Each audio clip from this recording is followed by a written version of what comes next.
कौवे की बेकरी, मेहनत से बने स्वाद।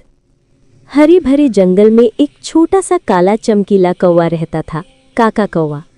काका बहुत होशियार था, पर उससे भी ज्यादा मेहनती। उसे खाना बनाना बहुत पसंद था, खासकर मीठी चीजें। जंगल में जब भी कोई जानवर जन्मदिन मनाता, काका अपनी छोटी सी चोंच में कुछ न कुछ मीठा बनाकर ले ही जाता। धीरे धीरे काका के मिठाइयों की सुगंध पूरे जंगल में मशहूर हो गई। बंदर बोलते, काका की मिठाई सबसे लाजवाब। हिरण कहता, काका की कुकीज तो बादलों जैसी मुलायम। और खरगोश, वो तो काका की बनाई ब्रेड के लिए पागल था। लेकिन काका के पास एक समस्या थी। वो दूसरों के लिए तो बहुत बनाता, पर उसके पास अपनी खुद की कोई दुकान नहीं थी। एक दिन काका ने तय किया कि वो अपनी खुद की बेकरी खोलेगा। मेहनत करूंगा, लेकिन अपना सपना पूरा करके ही दम लूंगा, काका ने संकल्प लिया। वो जंगल के बीच एक खाली जगह की सफाई करने लगा। टहनी टहनी जोड़कर उसने एक सुंदर सी बेकरी बनाई, जिस पर लकड़ी का एक प्यारा सा बोर्ड टंगा, काका की बेकरी, मेहनत का स्वाद। लेकिन दुकान खोलते ही सामने एक नई दिक्कत आई। काका के पास जरूरी सामान कम था, न बड़ी अवन, न खास बर्तन, न कोई मदद करने वाला। पहला सामना, मेहनत की परीक्षा। सवेरे सवेरे काका उठकर आटा गूंथता, लकड़ी लाता, अवन गरम करता और फिर ब्रेड बनाना शुरू करता। उसकी चोंच छोटी थी, पर हाथ बड़े लगन वाले थे। हिरण आया, काका 2 ब्रेड देना। लेकिन काका के पास अभी एक ही ब्रेड बनी थी। गिलहरी आई, काका मेरी बादाम कुकीज कहाँ है? लेकिन आटा अभी बाकी था। बंदर आया, मुझे तो बड़ी केक चाहिए। लेकिन काका अकेला था। काका परेशान नहीं हुआ, वो धीमे धीमे सीखता गया। हर गलती उसे और बेहतर बना रही थी। फिर आया बड़ा मोड़।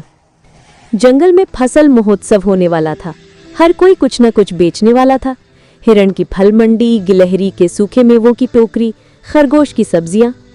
काका सोच रहा था, क्या मैं अपनी बेकरी फेस्टिवल में रखूं? इतने बड़े आयोजन में क्या मेरी मेहनत चमक पाएगी? तभी उल्लू जी ने कहा, उल्लू, काका, स्वाद वही नहीं जो जल्दी बने, स्वाद तो मेहनत में छिपा है। काका को हिम्मत मिली। फसल महोत्सव। काका सुबह सुबह उठ गया। उसने अपनी बेकरी में काम शुरू किया। ब्रेड, केक, कुकीज, पाए, पेस्ट्री, सब कुछ। अवन से निकलती खुशबू जंगल की हवा में फैलने लगी। फेस्टिवल शुरू हुआ। सबकी दुकानें सज गईं। काका की बेकरी शुरुआत में खाली थी। सबको लग रहा था, क्या कौवा क्या ही खास बनाएगा। लेकिन जैसे ही पहली ट्रे बाहर आई, वाह, सुगंध ने सबका ध्यान खींच लिया। हिरण ने पहला ब्रेड चखा, काका, ये तो बादलों जैसा मुलायम है। गिलहरी ने कुकीज खाई, अरे ये तो मुंह में जाते ही पिघल गई। बंदर ने केक चखा, ओह, ये तो राजमहल वाली मिठास है। दुकान पर इतनी भीड़ हो गई कि काका थक गया, पर खुश भी था। सबने फेस्टिवल का बेस्ट टेस्ट अवार्ड काका को दिया। शाम को जब काका दुकान बंद कर रहा था, तभी जंगल के राजा शेर वीर सिंह आ गए।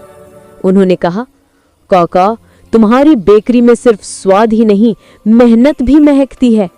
तुम चाहो तो जंगल का मुख्य भोज तुम संभाल सकते हो। काका की आंखों में चमक आ गई। उसने कभी सोचा भी नहीं था कि एक साधारण सा कौवा अपनी मेहनत से इतने आगे बढ़ सकता है। अंत, मेहनत का असली स्वाद। काका की बेकरी जंगल की सबसे मशहूर दुकान बन गई। जो भी आता कहता, काका, तुम सिर्फ खाना नहीं बनाते, तुम दिल भी मिठास से भर देते हो। काका मुस्कुराते हुए कहता, मेहनत से बना स्वाद ही असली स्वाद होता है। और बेकरी की खिड़की से हर शाम वही मीठी खुशबू फैलती, मेहनत, लगन और सपनों की।